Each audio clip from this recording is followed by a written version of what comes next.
Here we are in Budapest. There is Buda on the right bank of the Danube, the bridges over the Danube, and the endless buildings of Pest on the left bank. A huge, sprawling city where the distances are vast. Day by day, the inhabitants have to travel these distances to and from work, and most of them use the public transport network.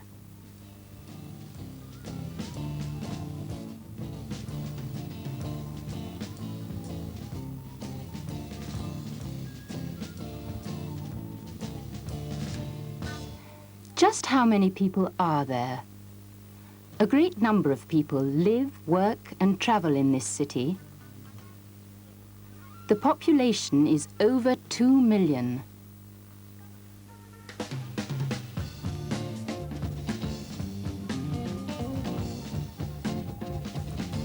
And these are only the actual inhabitants. Take a look at one of the busiest railway stations in Budapest, the Keleti, or Eastern Station. A train has just come in bringing visitors to the city. And where have they come from?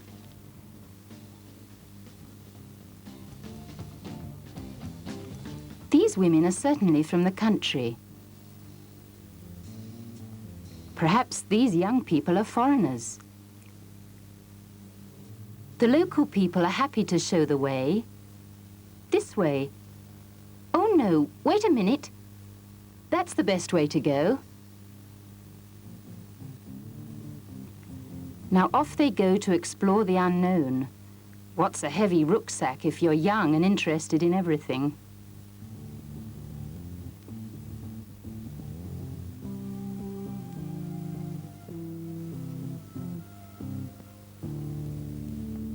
Have you got a lot of luggage? Use a trolley to help you.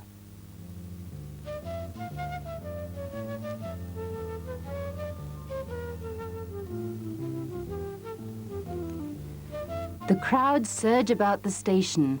500,000 people come to Budapest every day and mingle with the city traffic. This is the Budapest coat of arms, and the 3 letters stand for the Budapest Public Transport Company.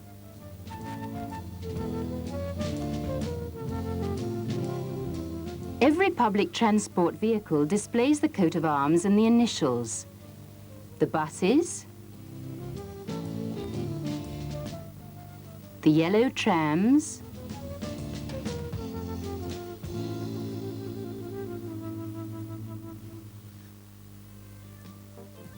and the trolley buses.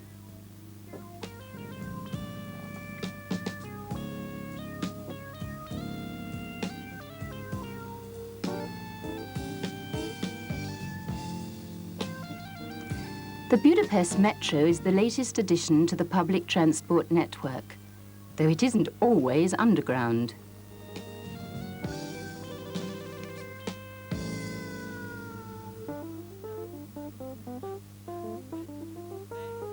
Another favourite is the cogwheel railway.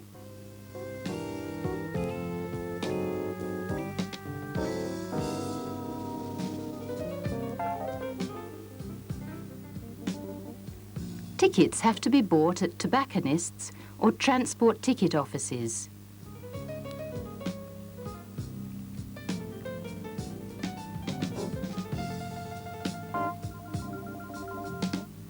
signs at the stops show you how to handle the tickets.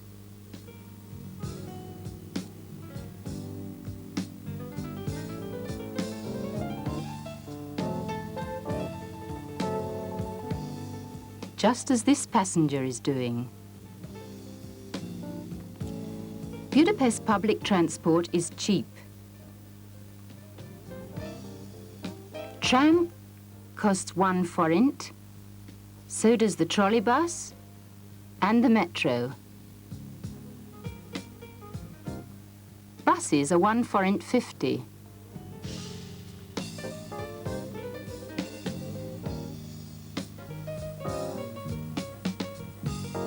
Now we are in Deák tér. This is one of Budapest's busiest junctions.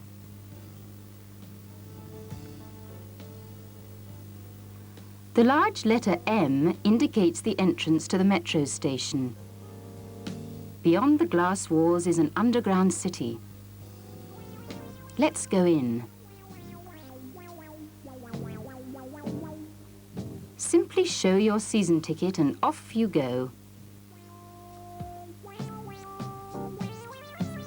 Or put a forint in the slot and through you go.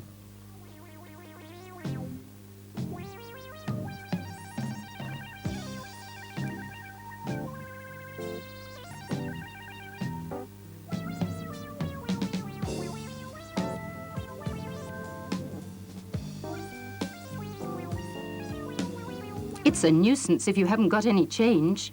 Try your trouser pockets. Hey, you can't cheat the automatic gates. That's more like it. Now on to the escalator.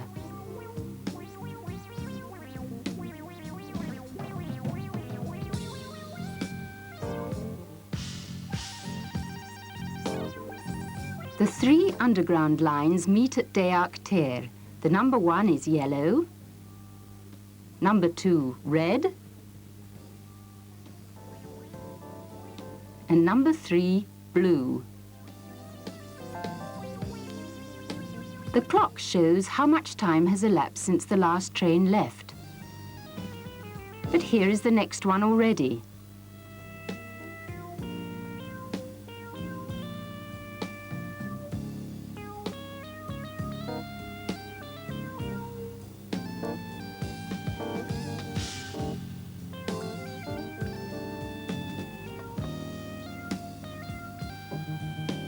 As the train leaves the station, the clock starts counting the seconds all over again.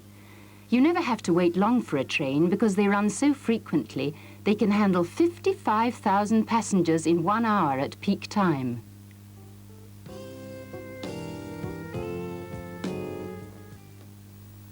Now let's go out into the sunlight again and take a look at another means of transport, the car.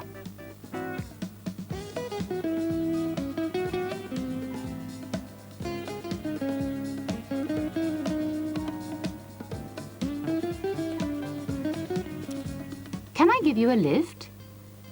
Turn on the ignition and into gear.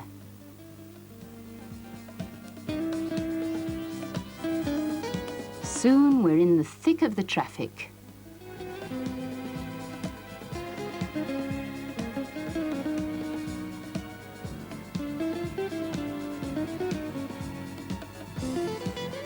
Doesn't everything look different from a moving car? But it only lasts until the traffic lights go red. Gentle braking and the traffic comes to a halt. While we wait, the traffic flows across in front of us.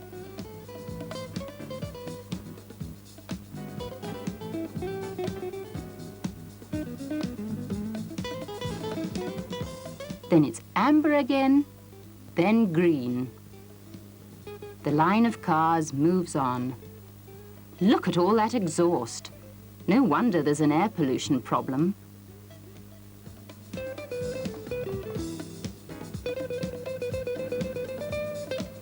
Now down into the underpass. The car in front is indicating left. We'll follow.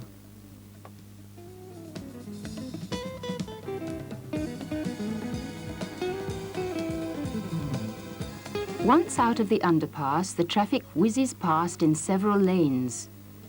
You need a sure hand, concentration and good reflexes to avoid an accident.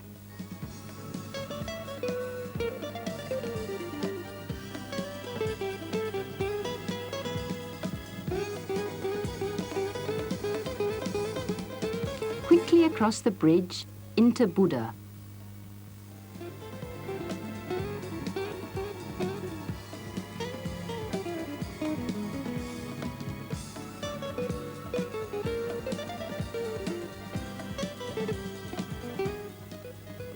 Look at the multi-story junction.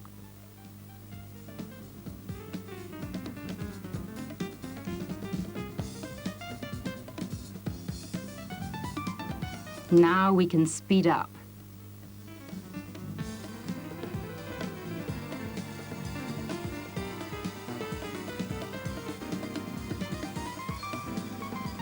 We'll turn right at the crossroads into the tunnel.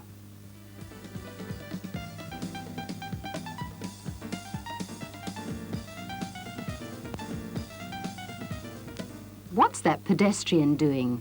He should use the pedestrian crossing.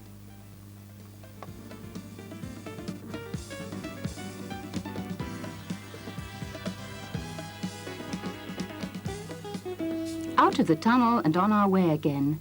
It's our right of way, but carefully all the same. One should be considerate to other motorists.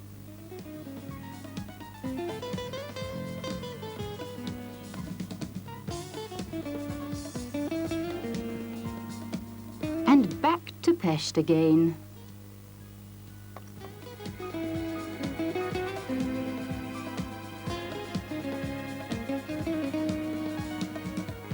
This is a typical rush hour scene. Sometimes the cars stand more than they advance. But never mind about the jam, let's buy a paper instead.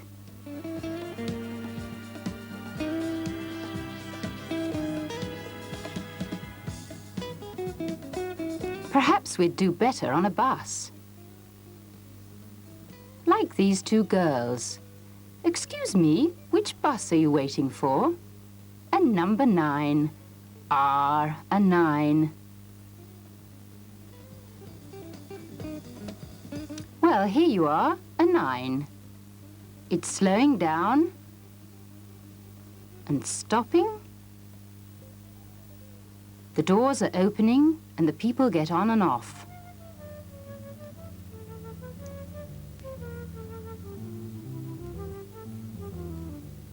Hurry along, please, the doors are closing. And off it goes. Have a good journey.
The last thing we're going to see today is the Mátyás Church, undoubtedly one of the most famous sights of Budapest. It was built 700 years ago and has witnessed the major events of our nation's history. On the left, there's the Béla Tower, and on the right, the Mátyás Tower, which, as you can see, is octagonal from the second floor up. The church was restored between 1874 and 1896, being largely reconstructed in its original medieval style.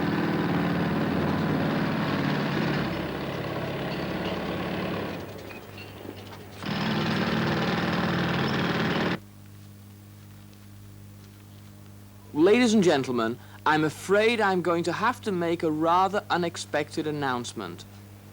Mr. Smith has just told me that he has a very bad toothache, and if he doesn't see a dentist soon, his whole holiday will be ruined.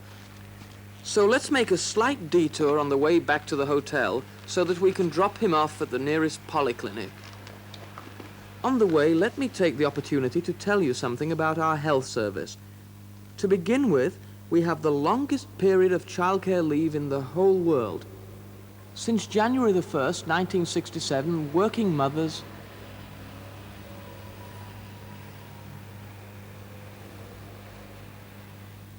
I must apologize again for the unexpected detour. Ah, here's the polyclinic. I do hope that Mr. Smith will be able to join us for dinner.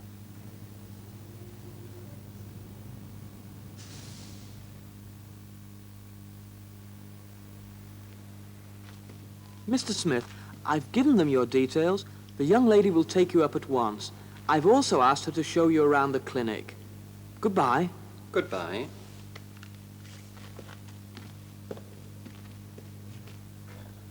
She's a pretty young lady, but it's a shame she only speaks Hungarian. My tooth doesn't hurt so much as it did. He's a clever chap, this guide.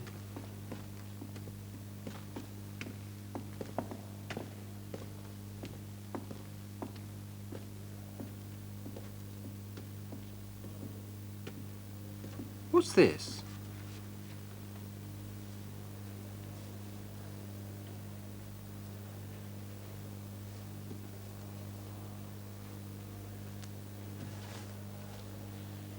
Well, it looks like surgery. All I need is a few of those dreadful surgical instruments, and my holiday would be at an end. Either I'd be coming here for a new dressing instead of going for a walk in the forest, or hobbling about the town in a plaster. Unless, of course...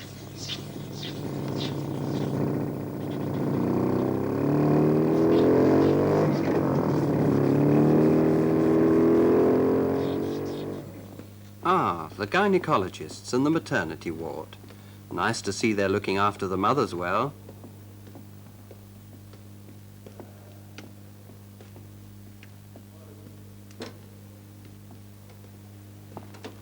For the first 4.5 months, the mother is paid her full salary.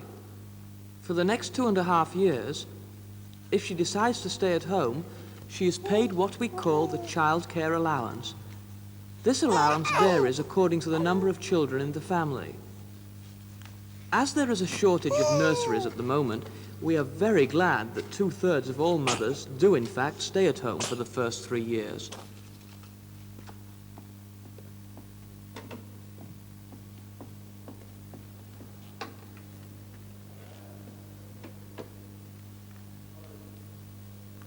Dear lady, just a touch of conjunctivitis? Don't give it a thought. I had the same trouble myself a couple of years ago.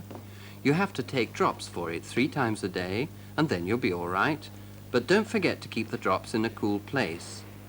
Those dark glasses don't suit you at all. You can take them off. Oh no, I meant your glasses.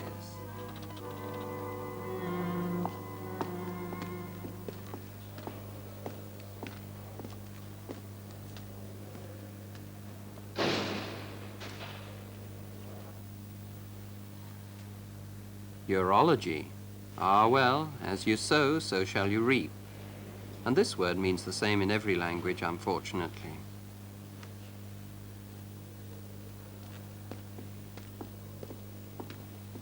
Orthopedics, so does this one. Electrocardiograms. I'm afraid I'm an old customer here. X-rays.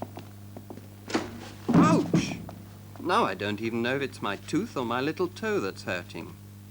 And she's the one that gets paid the danger money. So sorry. A lot of emphasis is placed on preventive medicine in the Hungarian health service. There have been serious campaigns against alcoholism and mental illness, while the number of patients who've been screened by X-ray departments for TB and cancer runs to several million.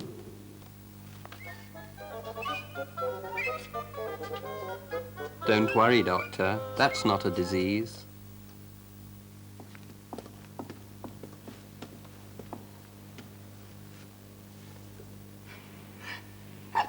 Flu. It looks as if there's an epidemic at the moment. I'd far rather have a cold or a cough than toothache. All I'd need would be a couple of aspirins.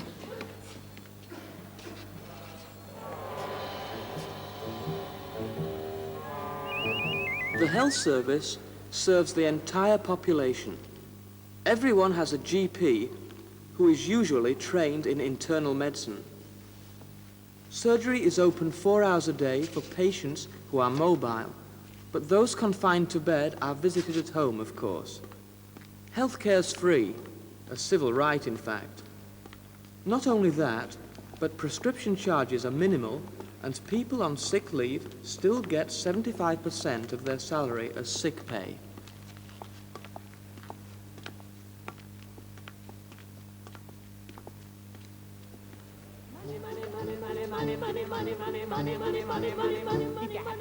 Almost worth being ill. Worth it? No, that was a silly remark. This toothache's getting on my nerves. When are we going to get there? Ah, here's the lab. Take your blood, make you pee in a bottle, prick your finger. Ear, nose and throat department. Open wide.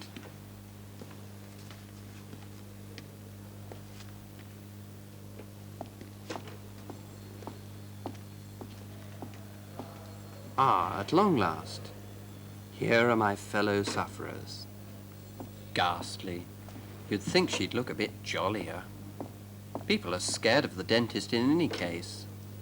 Ah, that's much better. In emergency cases, tourists get health care as well. If you're from a socialist country, it's free, but other tourists have to pay, although you can get the money back from the insurance company. So it's worth remembering to take out a policy. Goodbye. Goodbye.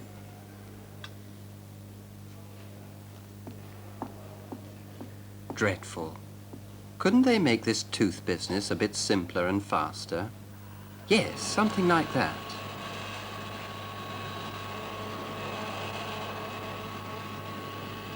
Good afternoon, Mr. Smith. Please sit down. So you speak English? I worked in India for a year. How long have you been here? Since the day before yesterday. You haven't started your holiday very well, have you? But we'll see what we can do. Ah, lower right molar. Looks a bit of a mess. It'll have to be filled, but I'll give you an injection, so don't worry. Been lucky with my dentist. He seems a nice man and he speaks English, thank goodness. How strange. My mouth's going all numb. This will be quite a nice place if it weren't for all the drills, teeth, needles and gadgets around. There we are, Mr. Smith. Unfortunately, your gums got a bit inflamed, so I'll give you a prescription for a mouthwash. Use it 3 times a day. Your guide will show you where the chemist is. Mr. Smith, what's wrong? Don't you feel well? Nurse, quickly, let's take his blood pressure.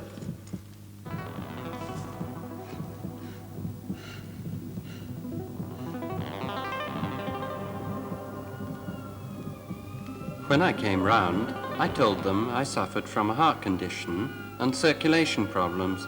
It was my own fault, of course. I'd forgotten to tell the dentist. It was the injection that brought it on. Thank God it's nothing serious. My report's all ready, and I can go tomorrow.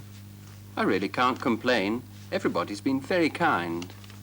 I know this hospital quite well. I was operated on here for appendicitis.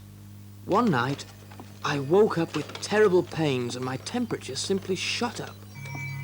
The local doctor diagnosed appendicitis immediately, and they took me in for an emergency operation.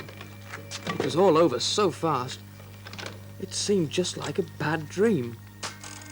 Operating theatre, surgeons, nurses washing their hands and putting on masks. I remember everything looked green. The walls and even the doctor's coats. Green is supposed to be lucky. Then they switched the lights on, and it was like at the theatre. The worst was soon over, however. I got better quickly and was discharged in 7 days. All's well that ends well. So, see you tomorrow then. We're going off to the Matra Mountains, so you'll be able to relax a little. Thanks so much for your kind welcome. I can't say I was absolutely delighted to have seen the Hungarian Health Service at such close quarters, but the standard seems fairly reasonable. Under the circumstances, I think I'd better come to the microphone, okay? I'm ready for the questions.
How the guys at school would laugh if they knew I was keeping a diary. Of course, boys think keeping diaries is a load of rubbish, something only girls do. Little do they know it's going to be published one day as part of a series. Our Great Scientist. The only thing is, I haven't decided yet whether I'm going to be an aircraft engineer, or a world-famous zoologist, or even an archaeologist. But whatever happens, you can be sure I'm going to be famous. It's going to surprise everyone, especially Dad, who's always nagging me about my poor maths grades. And also Juju. It was because of her I had to give away my tortoise. But now, I think it's high time I explained why I've started keeping this diary. Come to think of it, nothing special's happened today. School in the morning, then lunch, then an afternoon at home with my books, Then I listened to a few tapes, had supper, watched TV, and went to bed. But the 14th of this month, the day I started keeping this diary, that was something special. Nothing out of the ordinary happened till supper time. Everything was just as normal. Over supper, we chatted about the weather and how rotten it was, and then about the factory library where Mum works. Most of the readers like romances and crime stories, but hardly anybody is interested in reading any real literature, learning anything, or opening a book of non-fiction or plays, let alone poetry. Dad just nodded and went over to the TV to turn it on for the news.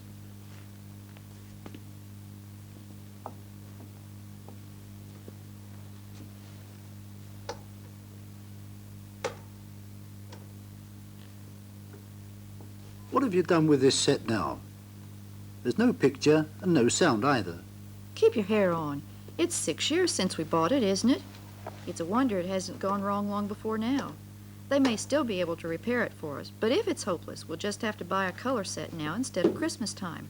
Everything looks a whole lot lovelier in color. Dad hadn't even seen a paper that day, so he was quite put out that he couldn't even catch up with the news on TV. Not to mention watch the Football International after the news. But Juji was the one who was most upset. My darling sister had been looking forward to another nice, cozy evening, holding hands with her boyfriend, Mishi, at the back of the room, while Mum and Dad were glued to the TV. Search me what Juji sees in that bloke. But as soon as she found out there wasn't going to be any TV, she went off to phone him. She spent a good 10 minutes whispering sweet nothings into the receiver. Oh, well, at least let's hear the news on the radio then. And next, the weather. It's been cold all day today, with temperatures only rising to around 3 degrees centigrade. Tomorrow is expected to be somewhat warmer, with westerly winds and occasional showers in the southwest of the country. That is the end of the news. May I wish you a pleasant evening's listening. So we weren't much the wiser. Meanwhile, Juji was at the window looking out for Mishi. Dad looked as if he was about to give me one of his lectures. Mum picked up an old book of crossword puzzles that Auntie Kunigunda had left behind. She's a crossword nut, Auntie Kunigunda. Mum put the book down, disappointed. All the puzzles had been filled in. So it was time for the radio again. As Mum had been told by the lady next door that they sometimes broadcast really highbrow discussions and lectures about literature, she tuned in. And now we present a talk on the musical instruments played by prehistoric man.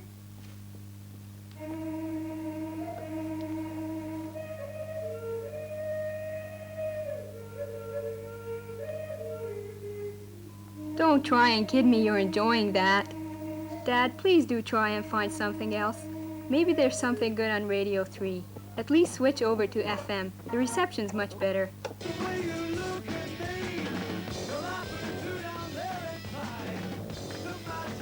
Oh, God, turn it off. That's not my cup of tea at all. Oh, well, I suppose I'd better get on with my knitting then. I started this poor pullover a good 6 months ago, but I suggest we listen to a bit of music of some kind all the same. Well, of course, I immediately offered to put on one of my Boney M tapes, but Mum's a real culture vulture. Bach or Vivaldi, or perhaps a spot of Beethoven's more up her street. Dad went over to select a record right away, and that was the precise moment when I decided I'd start a diary. Yes, it was when I saw Dad squatting there between the speakers, surrounded by the record player and the records, that I came to my great decision. But the evening wasn't over yet, by any means. Dad immediately launched out on a long explanation about how fulfilling and pleasant it is to listen to good music.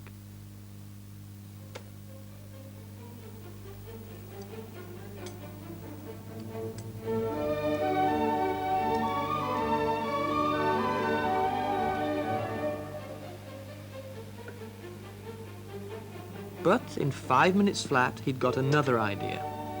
What about a game of cards? Not being able to decide which was worse, rummy or canasta, I suggested we have a game of chess. Don't count me in on anything. That's Mishy. If he's managed to get tickets, we'll be going out.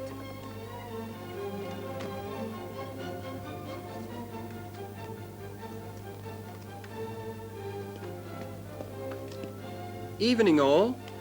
I managed to get tickets for tonight. Poor old Mishy. I almost feel sorry for the guy. Not only had he been grabbed by my sister, but he had to listen to a lecture from my mother on the importance of seeing artistic, edifying films and not just thrillers and comedies. After all that rubbish and chuckling, it was not a bad idea if people did a bit of thinking as well. And culture, she added, had to be digested. It didn't just stick to people like mud. In the end, it was Dad who felt sorry for Mishy. Now, hurry up, lad, or you'll be late for the newsreel. You'll be late. You'll be late if you're going to the pictures at all, that is, and not to a disco or a party somewhere. I certainly thought Juji's bag looked a little bit funny. It's what she usually takes her dancing shoes in. But Mum and Dad never gave it a thought, because in the meantime the lady next door showed up and spent the next 10 minutes saying how sorry she was to disturb us. Oh, my dear, you wouldn't by any chance have any lilac thread, would you? And then followed a saga about some exquisite little tablecloth, the pitfalls for the needlewoman and the problems of obtaining thread to embroider with. Meanwhile, Mum examined her entire thread collection. Lilac there was, but not in the right shade or thickness. It almost seemed as if the lady next door might actually leave when Mum accidentally asked her a question. And how are the dear children and your husband? We gathered that they were all in the best of health, and that her dear husband was engaged in doing some odd jobs around the house, which we knew anyway, as we could hear him hammering away often enough, while the children were absorbed in their stamp collection and having trouble removing the latest arrival in a series of bird stamps which had come on a postcard from Venezuela, or was it Vienna? Dad jumped in with the observation that collecting stamps was, oh, so much nicer a hobby than keeping a goldfish or a hamster. That was a sly dig at my pets, of course, even though they don't really disturb anyone, and they're really very pleasant to look at. Not so impressive, however, as my mother's friend's collection of china, or the paintings of the lady next door's friends they inherited from either his or her parents. She too had purchased one or two. Collecting paintings was an expensive hobby. And yet she never stopped talking, till my dad had one of his ideas. Yes, that's why we started to collect something as well, as pleasant reminders of our holidays abroad. Actually, I've just done the slides we took last summer in Italy. You'll love them.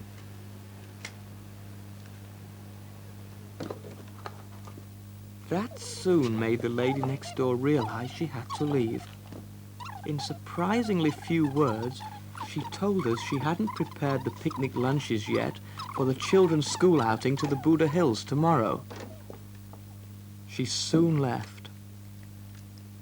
Whenever Dad starts showing his slides, people vanish like magic. I feel rather sorry for him, really, because the slides aren't as bad as all that. He does all the developing, cutting, and mounting himself. The only snag is, he never seems to be able to project less than 100 at a sitting.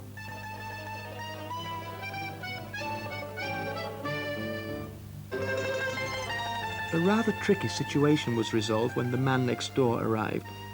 He'd come over to tell us he'd finished his shelf, and would Dad like to go round and watch the football match with him? Don't forget to ring the TV man tomorrow, will you? So there we were, the two of us, just Mum and me. Any chess or rock music was out of the question. She sat down to her knitting, and I went off to feed my fish and my hamster. That's when I started the first page of my diary. I wrote up what had happened that morning and afternoon. So there we are. I'll stop there for today. The family have all gone to sleep. They've come and mended our TV set, but the program's finished a long time ago. Next time it goes wrong, I'll write some more.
One more hour to go. Everything's clean and tidy. Things even smell nice. At least I had the carpets cleaned this week, which makes a lot of difference. It didn't take long either. Hello, laundry. I'd like to have 2 carpets cleaned. One is 2 meters by 3 and the other is somewhat smaller. When can you come and collect them? Tomorrow morning? Fine. The address is... They delivered them spick and span in 3 days, and the colours came out a lot brighter.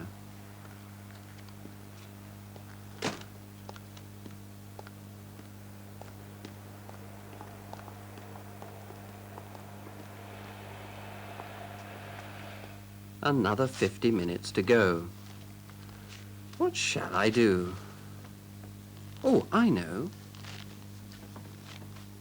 Peter, my dear, I wish you would write more often. I know you're very busy, but please write if you have time. I'm always so pleased to hear from you. You know, Mother, somebody's coming in 3/4 of an hour, but in the meantime, I'll tell you what's been happening lately. It may turn out to be very important. Please don't be surprised. It's about Kate, the girl I met when I went and bought my new radio. Actually, I didn't even want to buy the radio, but I was so confused I didn't know what I was doing. Now I have to pay the installments on it, 600 forints a month. But the sound's very good, particularly since I brought it back from being serviced.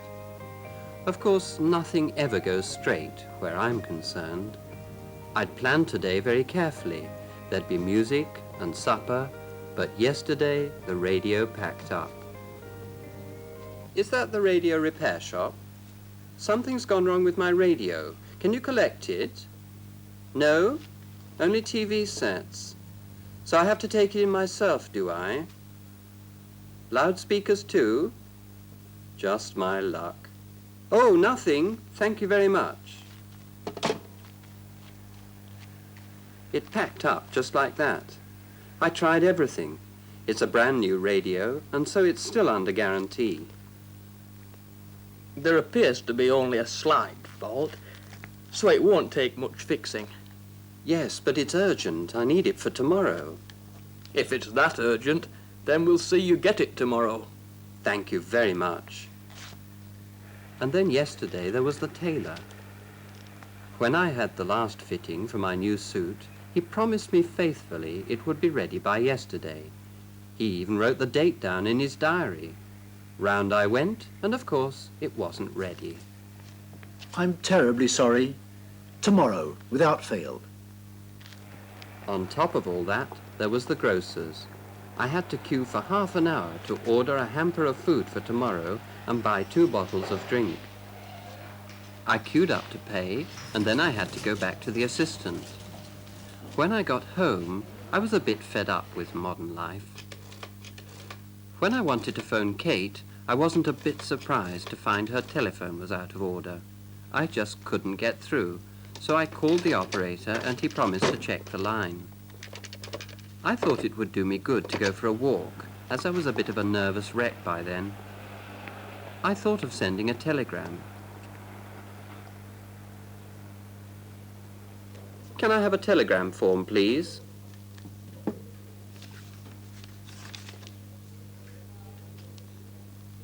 Couldn't phone. Come as arranged. In the street, it crossed my mind that maybe I shouldn't just send a telegram like that. I passed a flower shop, and it gave me a bright idea.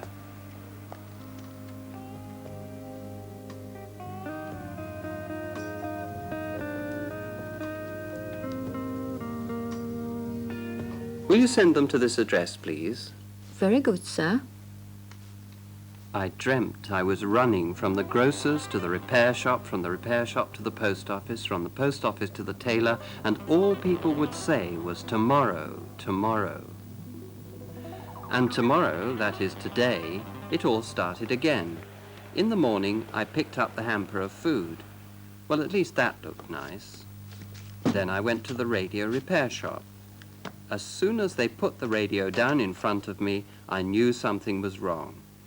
I could only get one station, so I refused to accept it back. I'm awfully sorry, sir. You're quite right. Come back in an hour. In the meantime, I tried the tailor. I thought I might be lucky. The tailor beamed as he helped me on with the jacket. A perfect fit. Things were looking up. I was a bit loaded with parcels, but happy enough as I went back to the radio repair shop. Ah, the gentleman for the radio.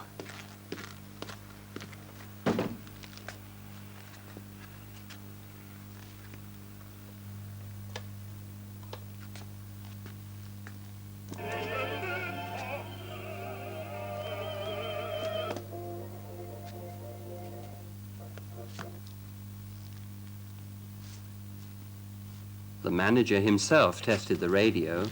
He should have done it before. But never mind, it's okay now. The guarantee covered it, of course. I rushed away and thought, what a pity it was I only had 2 hands.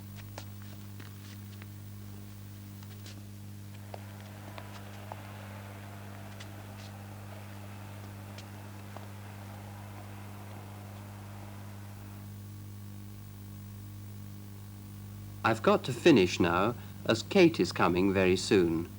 I might write again tomorrow. Lots of love, Peter. P.S. There's the doorbell.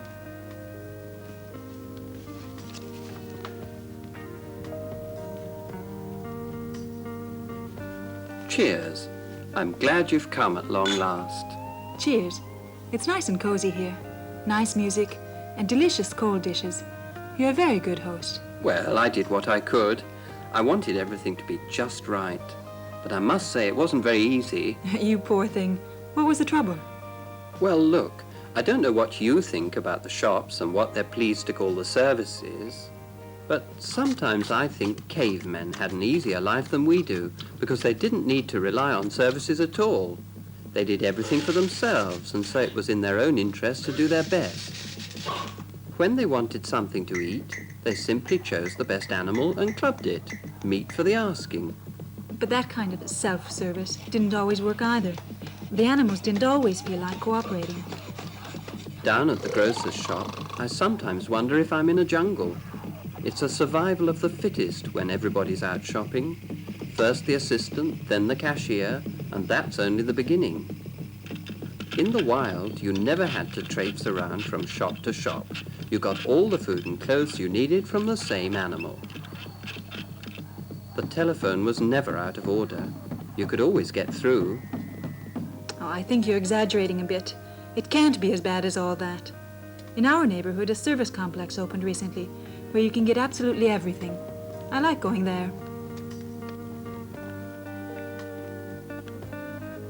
At the hairdressers, for example, I hardly have to wait at all if I make an appointment. And they do very good work and know all the latest styles. Yes, your hair looks lovely. Oh, thank you. But I really wasn't fishing for compliments. The laundry's excellent, too. There's even an express service.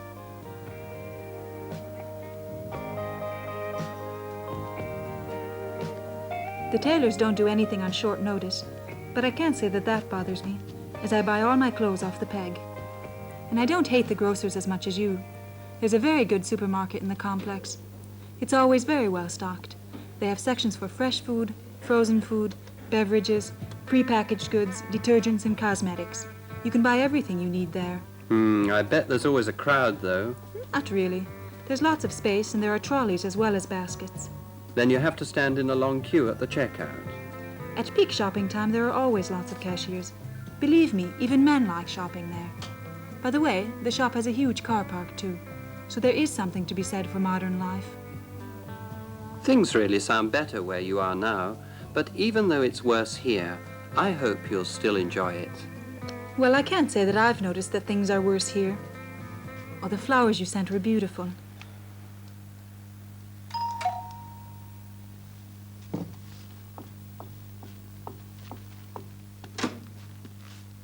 I've got these flowers for you. Oh, thank you. Here you are. Goodbye.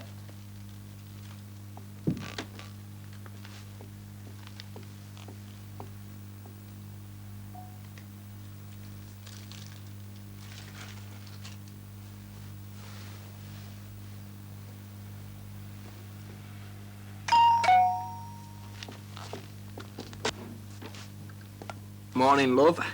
I'm from the gasworks. You phoned about your cooker. But you said you were coming on Tuesday. We're very busy, love. You know how it is. I guess so. Please, come in.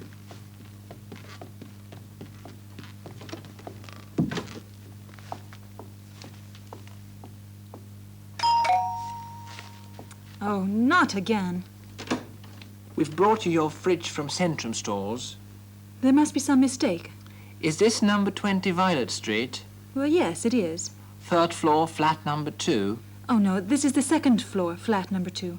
I'm terribly sorry to have disturbed you. Oh, no, that's quite all right.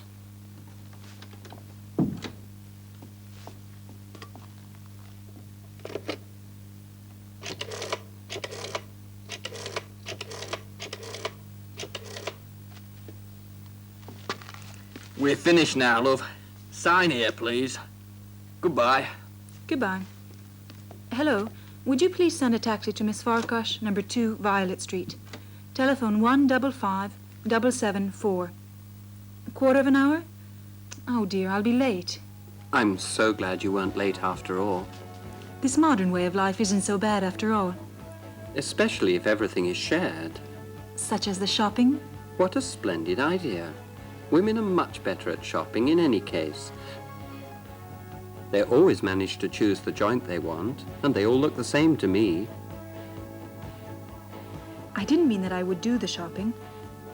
But I'll write a list out for the market or the grocer's, and then you'll be able to do it perfectly.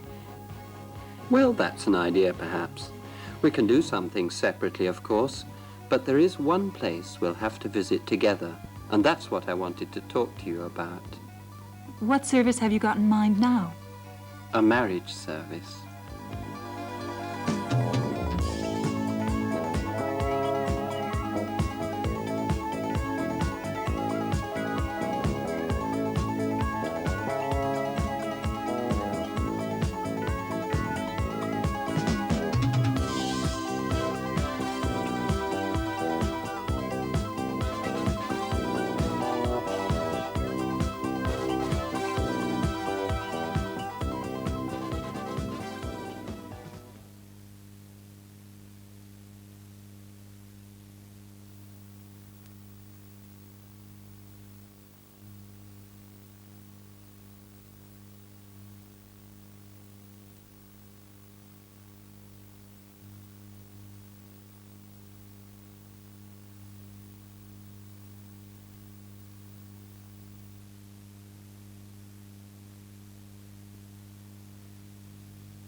to have put on my red dress.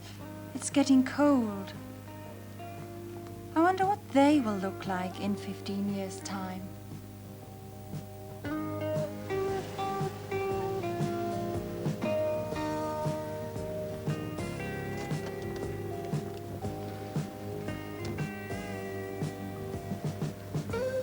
They drive you mad, putting up a new sign every week. Ah, well, 15 minutes shouldn't make any difference.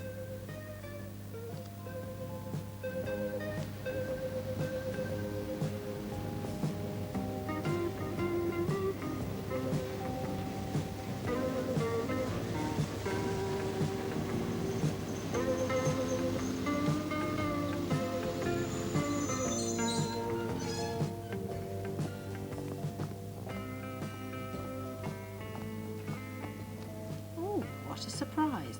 This is the third time the train's got in on time. Well, at least I've got a bit of time to look around.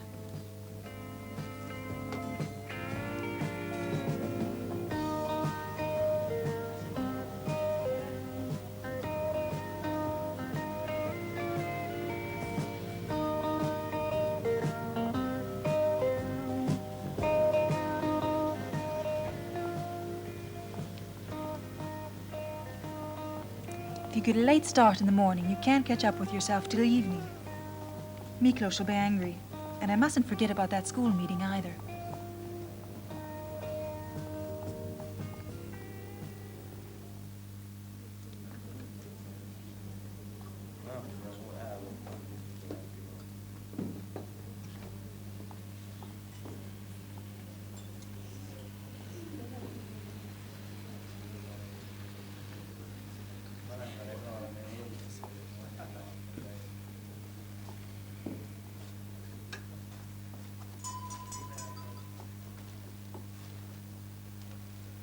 Quiet, quiet. Listen, everybody. I've got some great news to tell you. Murray's getting a flat. Where have you been living up to now? Tell us all about it. We've been living at a relative's. Aunt Ida is, you'll have to let me think, the godmother of my mother-in-law's cousin, or something like that. I've never quite been able to make out her relationship with the family, though she's never missed a chance of telling us about them. She had their pictures all over the place. I often found colonels and bigwigs staring at me from behind the bathroom mugs, towels, boxes of detergent, and deodorant.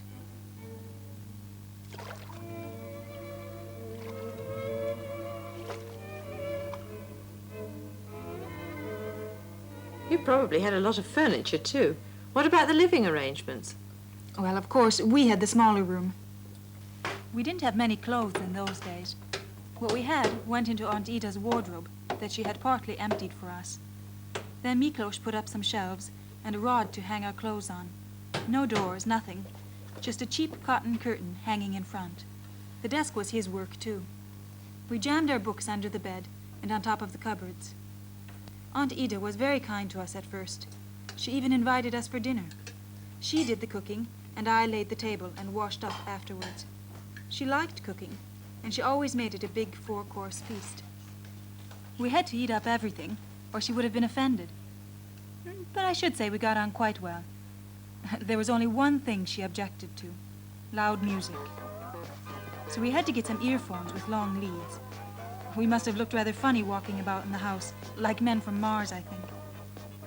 So everything went well until... Until? Until I got pregnant. We had to make more room. I emptied a few more shelves, but I didn't know what to do with everything. We wanted to buy bigger cupboards, but Aunt Ida wouldn't hear of it. She wanted to keep the old ones. Miklos made the desk into a diapering area, and we put the cot into the middle of the room. If you have young children, you can't do without a washing machine, but we had trouble finding room for it. We had to rearrange the kitchen completely. Aunt Ida burst into tears when she found out that the old dresser she liked so much would just have to go. After all, it was a wedding present from her parents. And after a great deal of fuss, the dresser stayed. And what did you do when you had your second baby? We rearranged everything again. The cupboards were full, so we put the new things in big cardboard boxes, which went into the hall. In the evening, when we were sitting in the kitchen, we dreamt about our ideal kind of place. Miklos wanted a Baroque castle, and I wanted a desert island in the South Seas.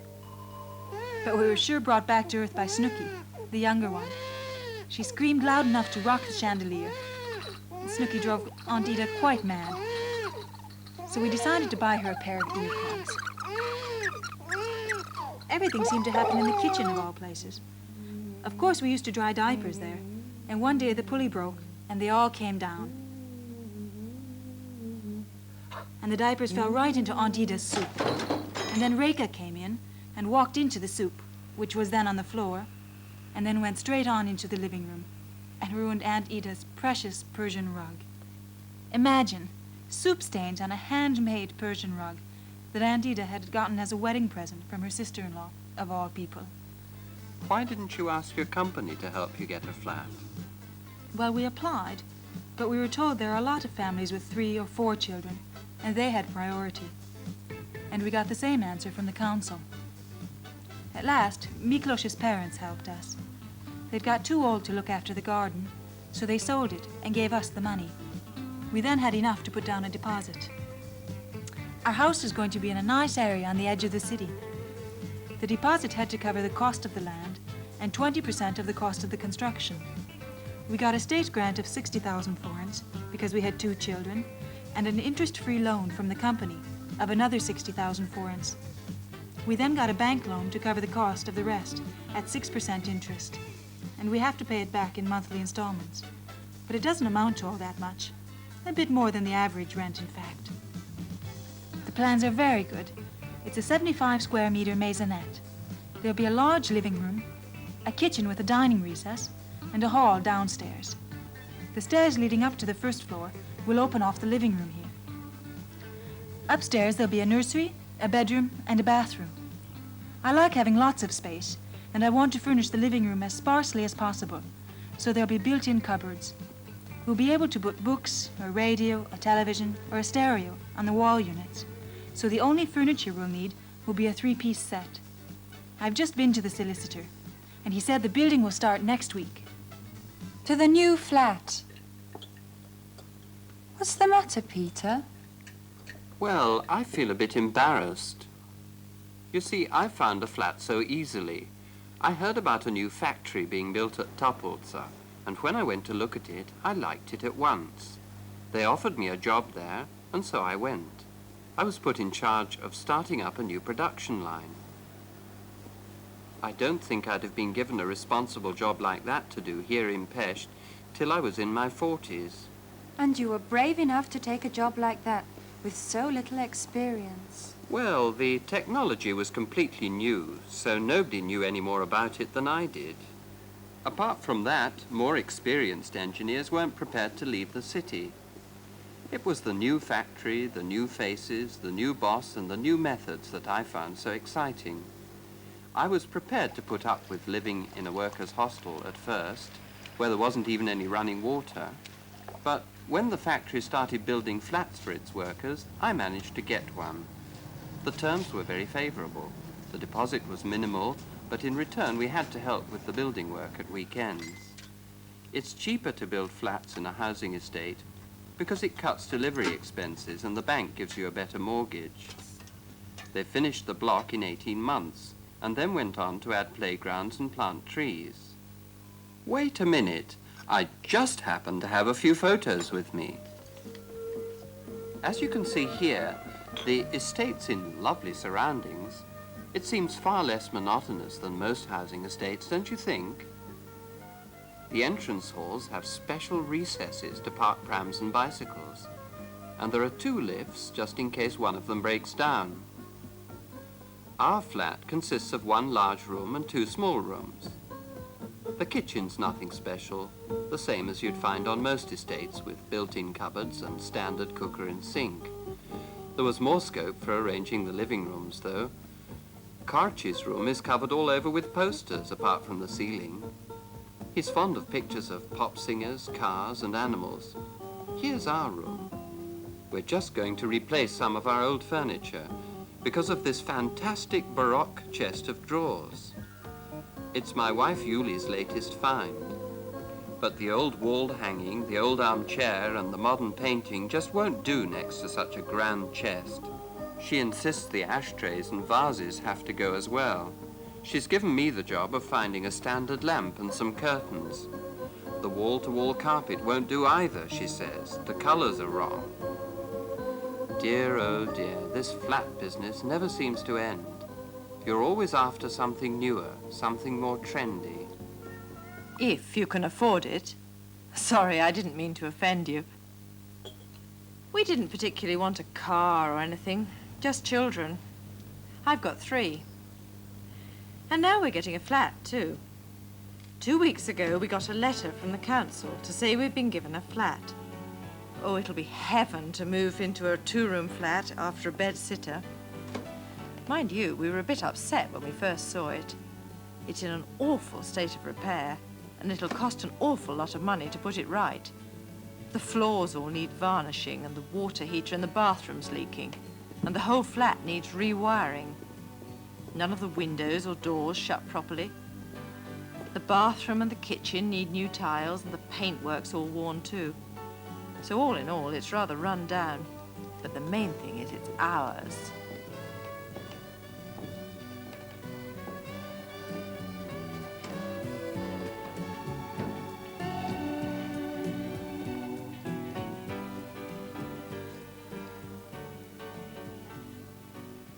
That's what matters, doesn't it?